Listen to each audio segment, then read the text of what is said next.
Stalker cards. I'd like to talk about Stalker cards today. We all get them if we read tarot for ourselves. They are the cards that just keep coming back, or the card, which is what I'm talking about today. Every time you read for yourself, it's likely to show its head. They tend to be the more difficult cards in the deck, but they could be any card. And what I've tended to find with Stalker cards is I can do a full spread for myself, asking about something very specific or asking about life in general. I look at all the cards, I look at the reading, I think, oh, thank God it's not there. I turn the pack upside down and there it is, just waiting for me at the bottom of the pack. My Stalker card at the moment is the Devil. Woohoo! I mean, it's better than the Nine of Swords, which it used to be some time ago. And my advice, if you're getting a Stalker card, the reason you're getting a Stalker card is because you haven't understood what the card is trying to tell you, or you're avoiding integrating or taking action based on what the card is trying to tell you. So it just keeps coming back because you haven't made the changes that the card is advising you to do, or you haven't understood what it's saying. So my advice, if you're getting a Stalker card, is take your card out of the pack. Do a reading based on that card, because what we have to do with our Stalker card is we have to sit with it. We have to let it enter our psyche. We have to validate it, acknowledge it, and not turn away from it. So just get your card out, your Stalker card, whichever one it is, and you might want to take some time just sitting, shuffling, and looking at the card.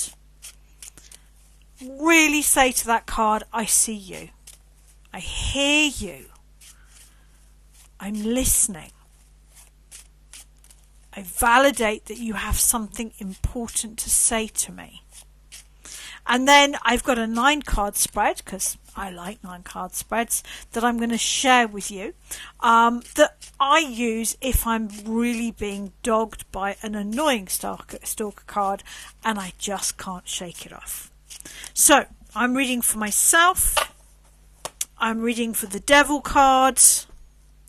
I like to cut the deck. You really don't need to. It's about having something that marks the end of the shuffling. And we're all different. It's about doing what works for you. So the first 3 cards represent how are you experiencing the issue, the emotions, the situation, the wounds, the problem that your Stalker card is trying to highlight in your life. So how am I experiencing the Devil card in my life right now? Well, my financial landscape is changing at the moment, and not for the better. And I'm fed up, as I guess many of us are, with,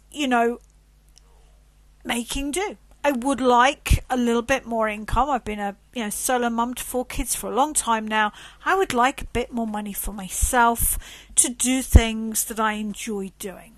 So I do think the Devil card is highlighting that I am anxious about income, and in particular having money to have a nice time.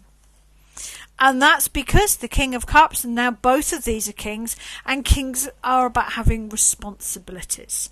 Like many parents, sadly not my ex, but like many parents, if I have excess money, I will invest it in things for the family or things for the children, because that's what I do. And I feel that the King of Cups is really highlighting that that's something that's going on right now, and that actually with my kids being either older teens or early 20s, it's time to adjust that. It is time to adjust the hyper responsibility that I have felt over the last few years. So the next 3 cards, and I'm not shuffling, but I am leaving the Devil out, is what benefits would it bring to my life if I choose to follow through with the advice of the Devil. Now, even if these are more classically negative cards, it is about finding the positive meaning, because every card does have a positive meaning. So what benefits would this bring? And notice we've gone straight from the Kings, which is about responsibility, authority, holding the space, to my least favourite card in the deck, which is the Queen of Cups, sitting with my own emotional self.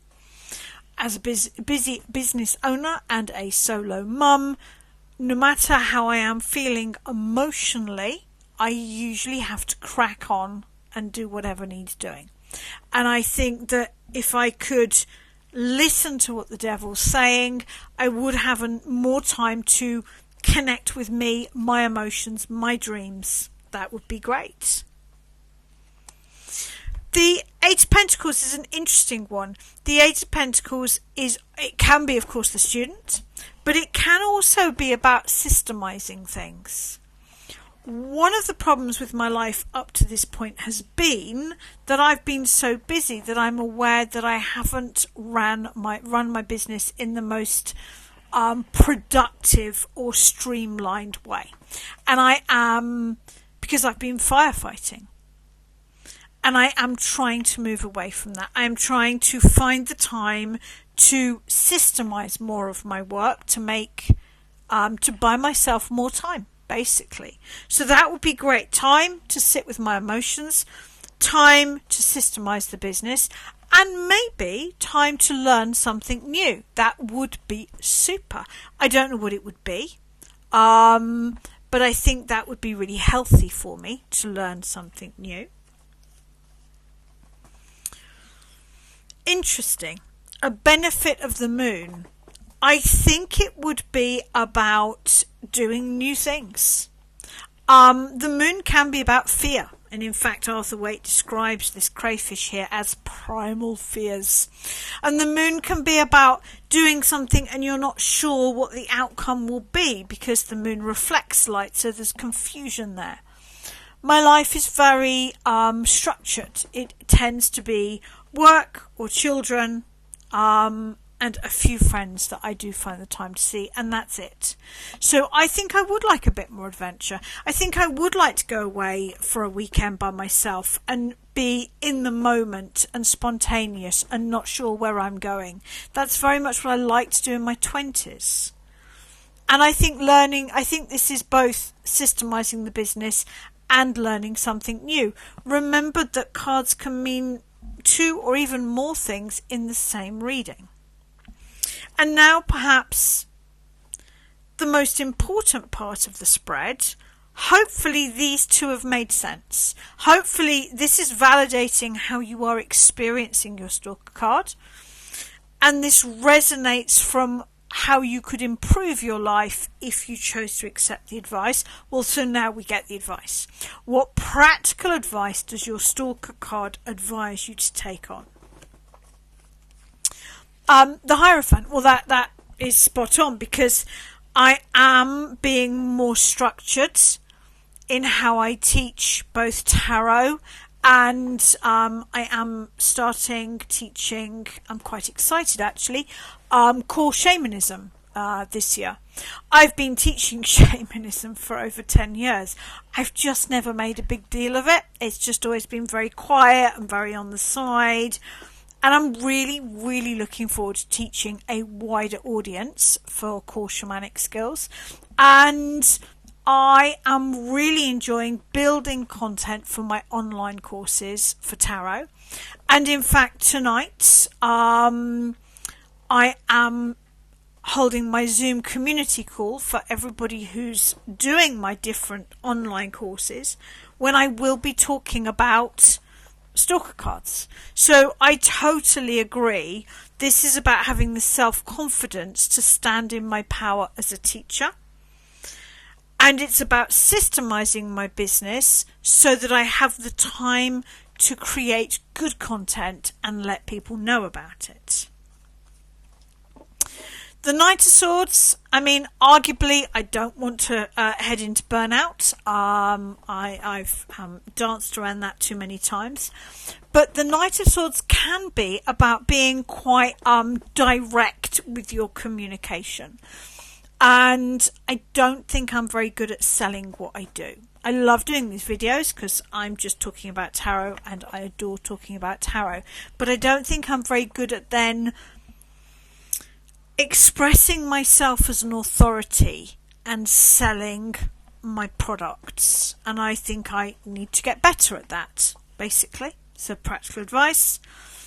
And practical advice, the Ten of Swords, I definitely I'm trying to work with heart math at the moment. Actually, I don't know whether you've come across that, where you I clip a little thing onto my ear that measures my breath and my pulse, and then I focus on mindfulness and meditation, and I monitor whether there is coherence and calmness in my breath and my heart rate, and actually it's working really well.